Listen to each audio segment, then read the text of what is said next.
Hər vaxtınız xeyir olsun 105 FM dinləyiciləri və Yaşam Bələşdinin daimi dinləyiciləri. Diqqətinizə çatdırım ki, həftənin cümə günü yenidən sizinlə görüşə gəldik. Yaşam Bələşdi heyəti olaraq və təbii ki, mən də bu işdə özümə biraz təbii ki, iş ayırmış oluram.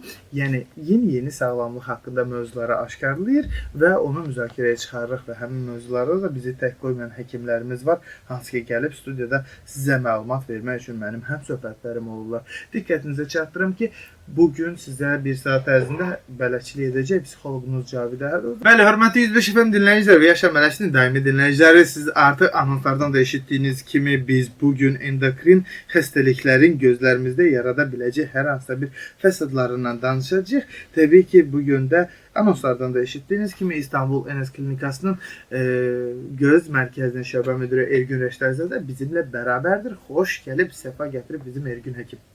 Salamlayıram bütün radyo dinləyiciləri və sizi təşəkkür edirəm ki, yenə birlikdə burada, bu studiyada biz əziz həmvətənlərimizi belə deyək, maarifləndirəcəyik və ən azı insanların öz səhhəti ilə maraqlanmağına və hansısa bir onlara yararlı olan məlumatları almağına kömək edəcəyik. Bəli, bu tövsiyələrinizi bir də sizə arzulayıram. Çünki hazırda Respublikada olan tendensiv bir xəstəlik aşkarlanır, virus gəzir, hər kəs qripə yoluxur, ishal, burun axma, baş ağrıları kimi, tərarət kimi simptomları olan viruslar var və hiss edirəm ki, səsinizdən siz də bu xəstəliyə düçar qalmışsınız. Necə ki, mən də keçən həftə həmin xəstəlikdən əziyyət çəkirdim.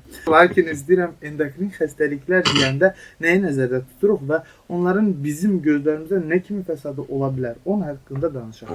Bizim bədənimizdə qarmonlar çox mühüm bir rol oynayır. Yəni, əgər sinir sistemi bizim bədənimizi idarə edirsə, elektrik impulsları vasitəsilə qarmonlar və onları ifraz edən vəzlər bizim bədənimizi idarə edir kimyasal yolla. Və həmin bu qarmonlar çox mühüm rol oynayır və normal orqanizmin funksiyasını təmin etmək üçün onların normal konsentrasiyaları daima qanda olmalıdır, mövcud olmalıdır. Və burada hər hansı bir pozuntu baş verdikdə, orqanizmdə çox sayılı dəyişikliklər baş verir. Bu, bütün sistemlərə təsir edir. Həmçinin gözün, yəni görmə funksiyasının və göz almasının özünə təsir etməkdədir. Bu vəzlərdən əsasən biz gözlə əlaqəli vurğulamalıyıq. Birincisi, mədə-altı vəzinin qarmonunu, yəni insulin qarmonunun çatışmamazlığını və qalxana bənzər vəzin qarmonunun hər hansı bir çatışmamazlığını. İstərdim öncə qalxana bənzər vəzdən başlayaq, çünki zob xalq arasında zob deyilən bu xəstəlikdə, yəni ayrı cür buna bazidov xəstəliyi də deyilir. Bu xəstəlik ilk öncə, yəni göz almasını zədələyəcəyi sistem bu göz almasının əlavə hərəkət sistemi, yəni onun əzələləridir.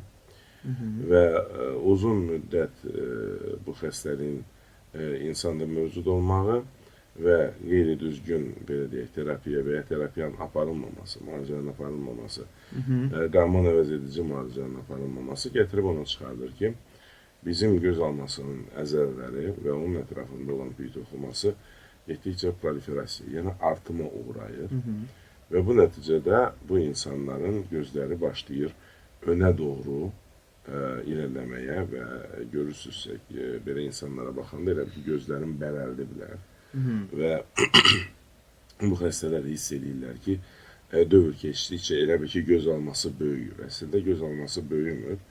Sadəcə göz alması arxadan o artıran toxuma onu itələyir önə doğru və göz yarığını daha da geniş açaraq, yəni göz qapaqları daha da geniş açılaraq məcburən göz alması daha böyük görsənir. Bu halın əsas təhlükəsi ondan ibarətdir ki, ilk öncə belə insanlar baxdıqda, yəni bizim göz almalarımız müəyyən bir nöqtəyə istiqamətlənməlidir. Yəni bu müştərək görmək üçün, təmin etmək üçün lazımdır.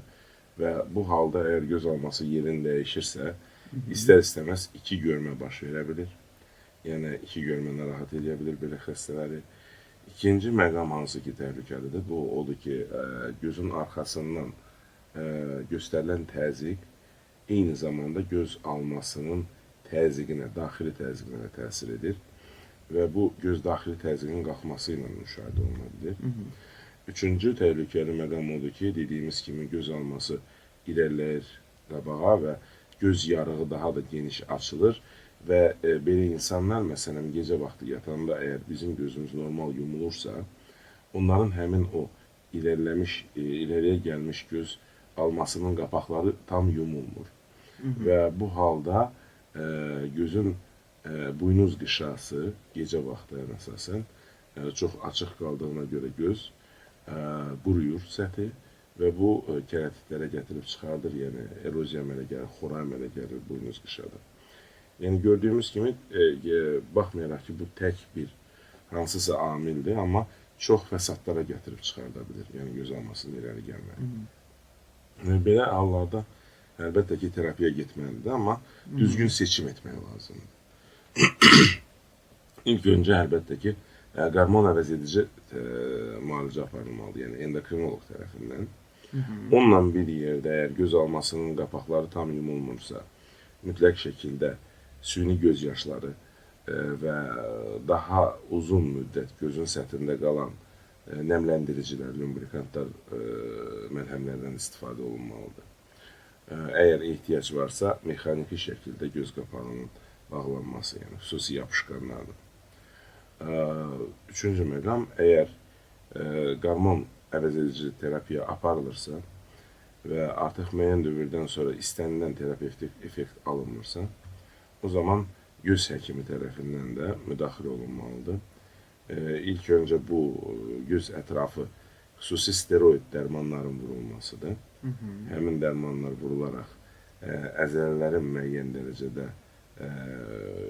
kiçilməsinə gətirib çıxardır və göz alması arxaya doğru hərəkət edir. Əgər bu da effekt verməsə, son addım bu artıq cərrahi yoldur. Dekompression cərrahi müdaxilə aparılır və orada belə deyək də toxuma artımı azaldılır. Amma bu son bir həddir, son bir addımdır. Hansı ki seçilməlidir artıq uzun müddət aparılan terapiyanın effektsiz olduğu halda. Hər halda belə xəstələr diqqətli olmalıdırlar və əgər insan hiss edir ki, yəni əvvəlkinə nisbətdə göz alması daha böyük görsənməyə başlayıb və göz alması getdikcə artır, yəni ölçüsündə, o zaman mütləq şəkildə həkimə müraciət etməlidirlər. İlk öncə bu olur göz həkimi, çünki fərqli problemlər ola bilər. Həm şiş toxuması ola bilər, yəni göz almasını arxadan irəliyə itələyən. Yəni o nöqteyi nəzərdən ona görə ilk öncə göz həkimi təyin etməlidir səbəbi, ondan sonra isə yönətməlidir həmin o problemi həll edən hər hansı bir mütəxəssisə, yəni olsun endokrinoloq, olsun onkoloq və s. İkinci xəstəlik, hansı ki daha, nəyə görə mən onu sona saxladım, çünki daha geniş mövzudur, bu şəkərli diabetdir. Bildiyimiz kimi şəkərli diabet həddindən artıq geniş yayılmaqdadır və son illər bunu göstərir ki, bu hətta Dünya Səhiyyə Təşkilatının proqnozlarına görə epidemiya halını belə ala bilər və bu şəkərli diabetin artmasının əsas səbəbi həm insanların həyat tərzidir, müasir insanın həyat tərzi daha hərəkətsiz, həm qidalanmanın qeyri-düzgün olmasıdır bizim həyat tərzi ilə əlaqəli. Həmçinin bu genetik məqamdır, çünki şəkərli diabetin belə deyək, yayılmasına cavab olan genlər də var, hansılar ki, populyasiyada artır. Yəni, bütün bu məqamları nəzərə alaraq və bu xəstəliyin artıq, belə deyək, epidemiya halının almasını nəzərə alaraq buna daha çox diqqət yetirilməlidir. Şəkərli diabet əslində, mən həmişə söyləyirəm bizim xəstələrə, bunu bir xəstəlik kimi qəbul etməyin. Bu bir həyat tərzidir. Və bu həyat tərzində müəyyən bir qaydalar var, onlarla uyğunlaşmaq lazımdır. Və əgər şəkər xəstəsi düzgün müalicə aparırsa, düzgün yanaşırsa öz xəstəliyinə, fəsadlar daha gec və daha az inkişaf edə bilər. Və şəkərli diabetin ən, belə deyək də, göz üçün təhlükəli fəsadı bu diabetik retinopatiya adlanan bir xəstəlikdir. Əslində bu əlilləşdirici xəstəlik kimi hesab olunur. Çünki gözün görməsinin tam itməsinə gətirib çıxarda bilir və çox vaxtı artıq xəstələrə müraciət edəndə tam itmiş görməklə bunlara kömək etmək olmur, mümkün olmur. Çünki xəstəlik o dərəcədə fəsadlaşır ki, və torlu qışada gedən dəyişikliklər o qədər dərinləşir ki, artıq onlara kömək etmək hər hansı hətta cərrahi yolla mümkünsüz olur. Amma xəstəliyin ilkin mərhələləri daha rahat müalicəyə tabe gəlir və ona görə ilkin mərhələlərdə müalicəyə gəlmək və diaqnostika olunması vacibdir. Bunun üçün xəstələr müəyyən meyarları, yəni müəyyən qaydaları bilməlidirlər. Nə cür təyin etsinlər ki, onlarda bu xəstəlik var ya yox. İlk öncə biz şəkərli diabetin stajına baxmalıyıq. Yəni, siz neçə ildir ki, şəkər xəstəsisiniz? İlk olaraq sizdə şəkər təyin olunan dövrdən, demək, 5 il keçənə qədər hər hansı bir ciddi təhlükə yoxdur. Əgər sizin şəkər stajınız 5 ili keçdisə, o zaman siz artıq təhlükə altındasınız. Və onun üçün mütləq şəkildə belə xəstələr ildə ən azı bir dəfə göz həkiminin göz dibi müayinəsindən keçməlidirlər. Bu bir şərt. İkinci məqam, ilk olaraq əgər sizdə şəkər nə vaxt təyin olunub, çünki belə hallarda olur ki, xəstədə 10 il, 15 il şəkər xəstəsidir, özü bundan xəbərsizdir. Və belə bir məqamlar olur ki, xəstə ilk dəfə özünün şəkər xəstəsi olması haqda məlumatı göz həkimindən alır və xəbəri olmur ki, o şəkər xəstəsidir. Bax, belə xəstələr də olduğuna görə, mövcud olduğuna görə, ona görə ilk dəfə sizdə qanda şəkər təyin olunduğunda mütləq şəkildə bir göz dibi müayinəsi, yəni göz həkimində olmalıdır. Çünki, dediyim kimi, ola bilsin ki, sizdə daha uzun müddətli şəkər xəstəsiz, amma sizin xəbəriniz yoxdur bu haqda.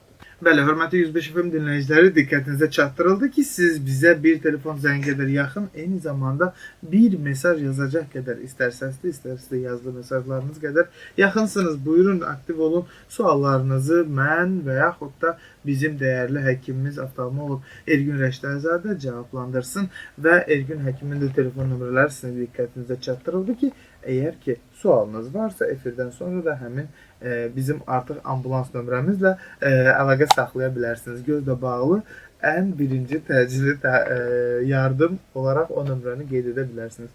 Və belə bir mesajımız var. Cavid doktor, salamlar olsun sizə, qonağınıza, radio əməkdaşlarına, əlbəttə xalqımıza təşəkkür edirik. Hər verilişiniz izləyirəm. Çox sağ olun. Vacib məsələləri, xəstəliklər barəsində geniş məlumatlar verməklə bizləri məlumatlandırırsınız. Çox sağ olun. Əməyiniz böyükdür. Təşəkkür edirəm ki, 8195 nömrəli abonentimiz, siz də bizi dinləyirsiniz və bu yöndə bizi tək qoymursunuz. Hər zaman bizimlə qalın, çünki 105 FM dalğasında sizi maarifləndirəcək və bayağı yollara yönəltməyəcək verilişlərimiz davam etməkdədir. Bəli, biz mövzumuza davam edirik. Biz şəkərli diabet haqqında və şəkərli diabetin gözlərimizdə yarada biləcək fəsadlarından danışırdıq. Bəli. Və biz danışdıq ki, yəni şəkərli diabetin stajı mühüm rol oynayır. Yəni hər 5 il keçdikdə siz artıq başlamalısınız hər ildə bir dəfə göz dibi müayinəsindən keçməyə və əgər sizin şəkərli stajınız, şəkərli diabet sizdə ilkin tapıldıq dövrdən 10 il keçirsə, o zaman ildə 2 dəfə göz dibi müayinəsi mütləq olunmalıdır. Əgər sizdə aşkarlanırsa artıq şəkərli diabetin göz dibi fəsadı, siz mütləq şəkildə daima oftalmoloq həkiminiz olmalıdır. Və bu əsasən retinoloq, yəni torlu qışa ilə məşğul olan mütəxəssis olmalıdır. daima ondan təmasda olmalısınız. Necə ki, siz endokrinoloqla, yəni şəkər həkimi ilə belə deyək də, kobud şəkildə desək, mütəmadi olaraq kontaktdasınız, mütəmadi olaraq əlaqədəsiz və daima müalicələrinizi alırsınızsa, eyni qaydada siz oftalmoloq, yəni göz həkimi tərəfindən də müşahidə olunmalısınız. Nədən? Çünki şəkərli diabet xroniki xəstəlikdir. Əfsuslar olsun ki, bugün üçün o tam şəkildə müalicəyə tabe deyil, amma korreksiya tabedir və ona görə də mütəmadi olaraq, xroniki olaraq həkim müşahidəsi tələb olunur. Hansı əlamətlər olur bu xəstəliyin, belə deyək də, göz dibi fəsadı tərəfindən? İlkin dövrdə əslində hər hansı bir əlamət olmur, ona görə onu təyin etmək çox çətindir. Amma kiçik bir məqamlar ola bilər ki, hansılar sizi müəyyən dərəcədə narahat etməlidir. Bu, gün ərzində, günün fərqli vaxtları görmənin fərqli olması. Məsələn, siz hiss edirsinizsə ki, günün bir hissəsində aydın görürsünüz, bir hissəsində isə görmə pisləşir. Yəni, bu şəkərin qalxması ilə də əlaqəli ola bilər. Çünki şəkərin dərəcəsi qanda dəyişdikdə gözün görməsinə də təsir edə bilir. Gözün qabağında birdən duran yerdə çox saylı qaraltıların əmələ gəlməsi və həmin qaraltıların uzun müddət gözdə qalması. Bu, gözün şüşəvari cismə qan sızması ilə əlaqəli ola bilər. Bundan başqa görmənizin uzağa və yaxına pisləşməsi. Əgər bu əlamətlər varsa, mütləq şəkildə deyil ki, bu şəkərli diabetlə əlaqəlidir, amma onun bir əlaməti ola bilər. Daha çox şəkərli diabetin özünün əlamətləri burada maraq doğura bilər, çünki o əlamətlər daha çox özün büruzə verir. Bunlardan bədəndə tez-tez qaşınmaların baş verməsi. Yəni, fərqli-fərqli nahiyələrdə dəridə qaşınmalar. Yorğunluq, tez əmələ gələn yorğunluq. Ağızda quruluq hissi. Ayaqlarda, ayaqların aşağı istiqamətində, əzələlərində, distal hissəsində ağrılar. Barmaqlarda keyimə hissi. Bax, ayaqlarda hissiyatın müəyyən dərəcədə azalması. Məsələn, əgər kimsə deyir ki, məsələn, yer soyuqdur, amma siz ayağınızı qoyursunuz, soyuğu hiss edəmirsiniz normal şəkildə. Yəni, bunlar kiçik əlamətlərdir və bu kiçik əlamətlərə diqqət etmək lazımdır. Əgər belə əlamətlər varsa, mütləq şəkildə şəkəri qanda yoxlatdırmaq lazımdır. Əgər artıq sizdə şəkər tapılıbsa və sizdə hələ ki, göz dibi fəsadı yoxdursa, o zaman siz özünüzü qorumalısınız ki, bu fəsad gec əmələ gəlsin. Bunun üçün nə etməli? İlk öncə şəkərin düzgün kontrolu. Müəyyən bir hədd var ki, şəkər uzun müddət o həddən yuxarı olduqda həm böyrəklər, həm göz almasının fəsadı, yəni şəkər tərəfindən daha tez inkişaf edir və bu şəkərin 180 dərəcəsindən yuxarı olmasıdır. Əgər siz şəkərinizi gün ərzində, bu çox vacib məqamdır, çünki bizdə çox vaxtı şəkər xəstələri səhvən hesab edirlər ki, şəkəri yalnız səhərlər ac qarnına ölçmək lazımdır. Elə deyil, şəkər həm səhər ölçülməlidir, əslində idealda həm günorta ölçülməlidir, həm axşam. Amma götürək ən azı bir gün səhər ölçülürsə, bir gün də axşam yeməkdən qabaq ölçməlisiniz. Çünki gün ərzində şəkərin oynaması da fəsadlaşmanın daha tez inkişafına gətirib çıxardır. Bəli. Ümumiyyətlə, şəkərli diabeti olan insanlar qanda olan şəkəri ac qarnına və yaxud da səhər saatlarında ölçməyi düzgün deyil. Çünki xam bir bədəndən həmin qan götürülür. Yəni, yatmış, istirahətini etmiş bədəndən material götürülür. O isə düzgün deyil. Siz gün ərzində onu etməlisiniz. Misal üçün, günorta yeməyindən 2 saat sonra və yaxud da axşam yeməyindən 2 saat öncə. Çünki o saata qədər sizin bədəninizdə yediyiniz qidalar, aldığınız mayelər hər hansısa bir şəkər dərəcəsini qaldırma ehtimalı var və düzgün şəkər də həmin vaxtlarda ölçülən və belə deyək, aşkarlanan şəkərlərdir. Səhər ac qarnına ölçülən şəkər düzgün ölçülmüş şəkər sayılmaz. Doktor, belə bir zəngimiz var idi. Dinləyici efirə bağlanmaq istəmir, lakin sual verir ki, astigmatizm var məndə. İlk öncə öyrənmək istəyir ki, astigmatizm nədir və astigmatik olan bir insan göz billurunun əməliyyatını edə bilərmi? Astigmatizm şüaların müəyyən meridyanlarda, müəyyən oxlarda qeyri-düzgün sınmasını. Yəni, biz götürsək sadə zəifliyi, sadə zəiflikdə gözə düşən şüaların hamısı eyni istiqamətdə qeyri-düzgün sınır. Astigmatik vəziyyətdə şüaların bir qismi düzgün, bir qismi isə qeyri-düzgün sınır. Və bu görüntünün müəyyən istiqamətdə əyilməsinə gətirib çıxardır və belə xəstələr adətən hər hansı bir tutam ki, mətnə baxanda orada kölgələnmə görülür və ya əşyalara baxanda kölgələnmə görülür. Astigmatizmin əsas səbəbkarı adətən buynuz qışadır, yəni gözümüzün ən ön təbəqəsidir, amma bəzi hallarda astigmatizmin səbəbkarı billur da ola bilir. Bunu təyin etmək üçün xüsusi müayinələr var, keratometriya deyilən və refraktometriya deyilən. Həmin bu müayinələrin vasitəsilə astigmatizmin hansı təbəqədə yerləşməsini rahatlıqla təyin etmək olur. Qaldı ki, astigmatizm olan insan billurun əməliyyat elətdirə bilər. Yəni, burada iki məqsəd ola bilər. Əgər bu cavan insandırsa və billurunda əməliyyat etməyə ehtiyac duyursa, o zaman bu refraksion lenzektomiya deyilən əməliyyatdır.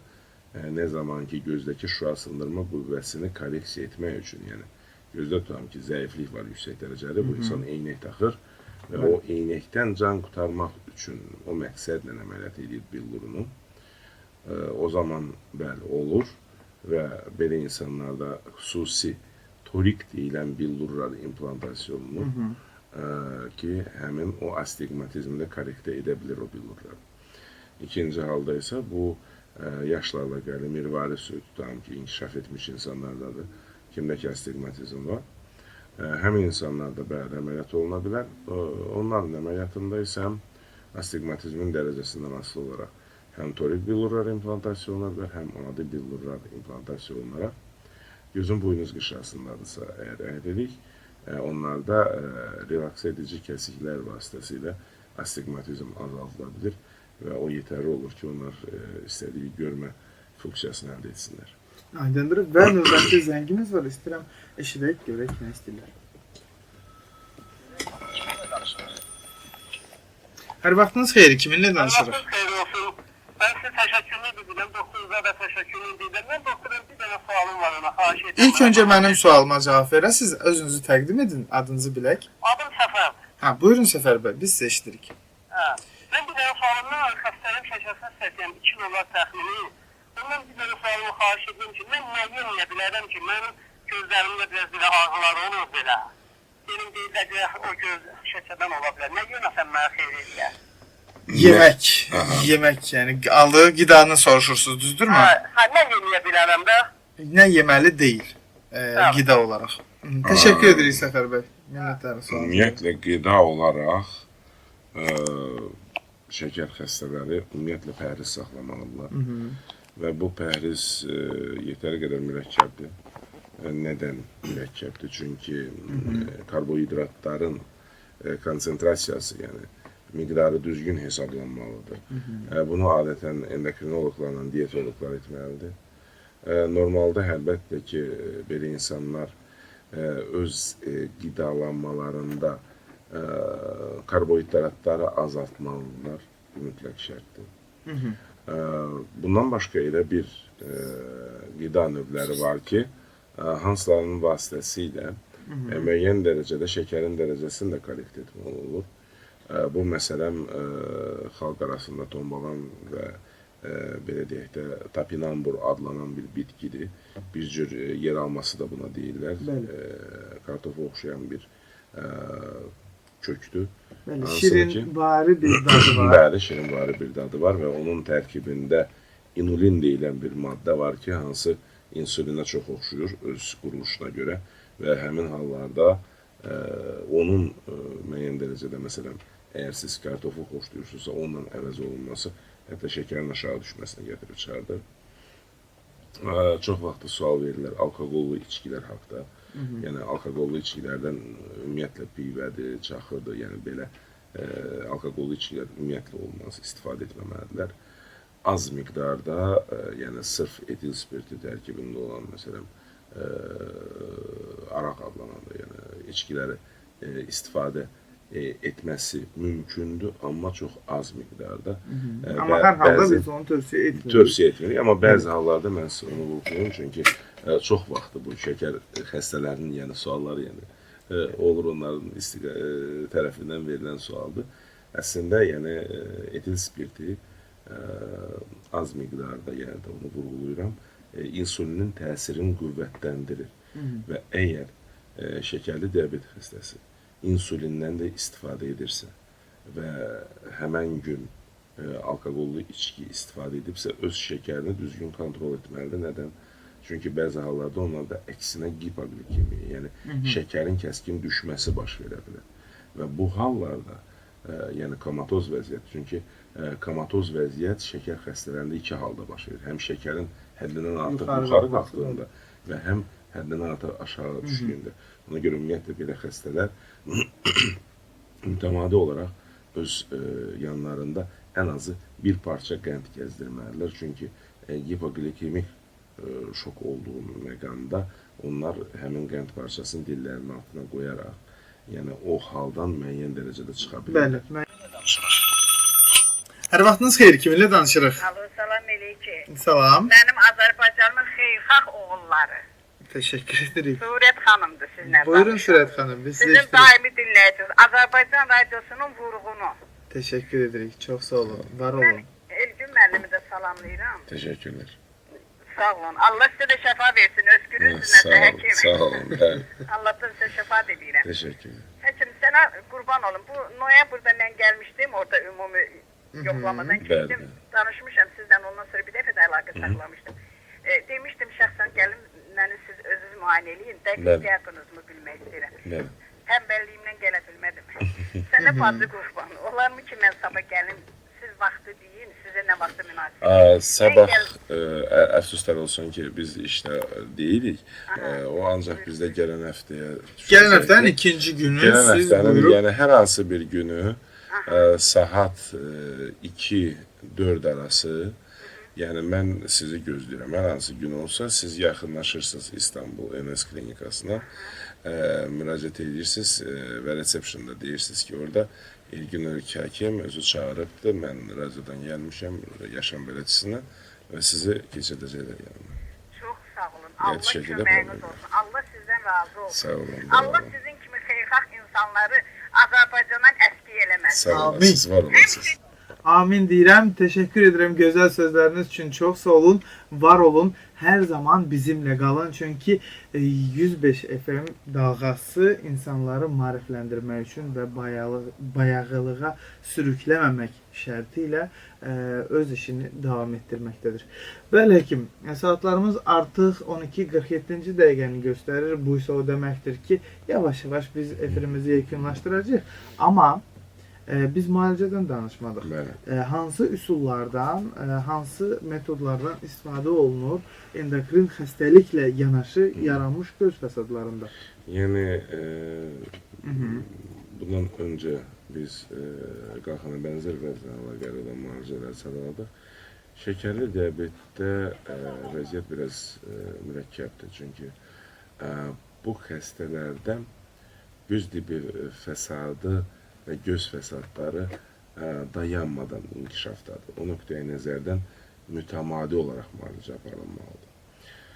Və burada endokrinoloqla göz həkiminin daha yaxından təmasda olmağı vacibdir.